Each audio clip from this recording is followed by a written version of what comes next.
राधे राधे। राधा मेरी स्वामिनी, मैं राधे को दास। जन्म जन्म मोह दीजिए, श्री वृंदावन वास। बोले वृंदावन बिहारी लाल की जय। आज हम श्रवण करवाएंगे 11वां अध्याय। एक समय जब समुद्र का पुत्र जलंधर अपनी स्त्री वृंदा के सहित असुरों से सम्मानित हो सभा में बैठा था, तभी गुरु शुक्राचार्य वहां बैठे। उनके तेज से सब दिशाएं प्रकाशित हो गईं। तब गुरु को आता देव असुरों सहित सागर पुत्र ने उठकर बड़े आदर से उन्हें प्रणाम किया। तेजस्वी गुरु ने सबको आशीर्वाद दिया। फिर उनको एक दिव्य आसन पर बैठाकर सब दैत्य भी यथास्थान बैठ गए और सागर पुत्र ने नम्रता से यह प्रश्न किया कि हे गुरुजी, राहु का सिर किसने काटा था, आप हमें यह बताएं। इस प्रकार श्री शुक्राचार्य जी ने विरोचन पुत्र हिरण्यकशिपु और उसके धर्मात्मा पुत्र का परिचय देकर देवताओं और असुरों द्वारा समुद्र मंथन की कथा कहकर यह बतलाया कि जब समुद्र से अमृत निकला तो उसे देव रूप बनाकर राहु भी पीने बैठ गया। इस पर इंद्र के पक्षपाती भगवान विष्णु ने राहु का सिर काट डाला। यह सुनने के साथ ही जलंधर के नेत्र लाल हो गए। उसने बड़ा क्रोध किया। फिर अपने धस्मर नामक दूत को बुलाकर गुरु को कहा, सब वृतांत सुनाया और आज्ञा दी, तुम शीघ्र ही इंद्रपुरी में जाकर इंद्र को मेरी शरण में लाओ।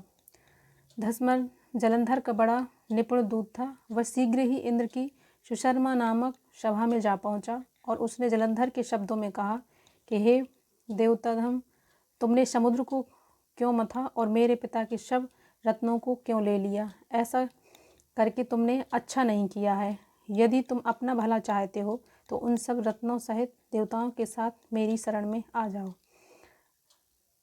मैं सत्य कहता हूँ कि तेरा राज ध्वस्त कर दूंगा। इंद्र यह सुनकर बहुत विस्मित हुआ और कहने लगा, पहले सागर ने मेरे भय से सब पर्वतों को अपने ओर कर लिया है और मेरे शत्रु दैत्यों की क्यों रक्षा की। इसी कारण से मैंने उन सब रत्न ग्रहण किए और मैं सत्य कहता हूँ, मेरा द्रोही सुखी नहीं रह सकता। इंद्र की बात सुनकर वह दूत शीघ्र ही जलंधर के पास आया और सब बातें उसे कह सुनाई। जिसे सुनते ही वह दैत्य क्रोध के मारे अपने ओंठों को काटने लगा और देवताओं को जीतने के लिए उद्योग आरंभ कर दिया। फिर तो सब दिशाएं तथा पाताल से करोड़ों दैत्य उसके पास पहुंच गए। शुंभ निशुंभ सेनापतियों को साथ लेकर जलंधर इंद्र से युद्ध करने लगा। शीघ्र ही इंद्र के नंद भवन में अपनी विशाल सेना उतार दी। वीरों की शंख ध्वनि और घोर गर्जन से इंद्रपुरी गूंज उठी। अमरावती छोड़ देवता भी उनसे युद्ध करने चले गए। भयंकर मार काट हुई। दोनों पक्षों के आचार्य अपने अपने मृतकों को जलाने लगे। असुरों के आचार्य गुरु शुक्र अपनी मृत संजीवनी विद्या से और देवगुरु बृहस्पति द्रोणागिरी से औषधि लाकर मुर्दों को जलाने लगे।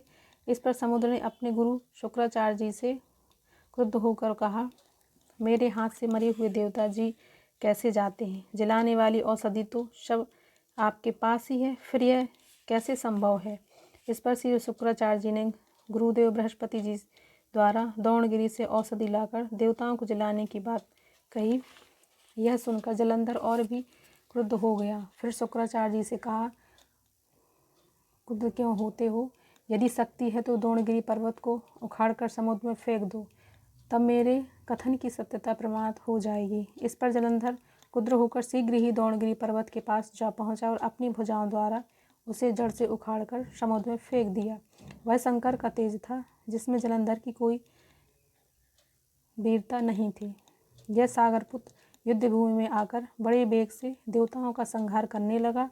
जब गुरु बृहस्पति औषधि लेने के लिए द्रोणगिरी पर्वत पर पहुँचे तो द्रोणगिरी की जगह पर वहाँ पर उन्हें सूना मैदान मिला। तब वह भयभीत होकर देवताओं के पास आए और कहा कि युद्ध बंद कर दो, तुम लोग अब जलंधर को नहीं जीत सकोगे। पहले इंद्र ने जो शंकर का अपमान किया था, यह उसी का फल है। यह सुनकर देवता युद्ध की आशा त्याग अत्यंत ही व्याकुल इधर उधर भागने लगे। सिंधु सुत निर्भय होकर अमरावती में प्रविष्ट हो गया। इंद्र आदि सब देवताओं ने गुफाओं में शरण ली। बोले वृंदावन बिहारी लाल की जय।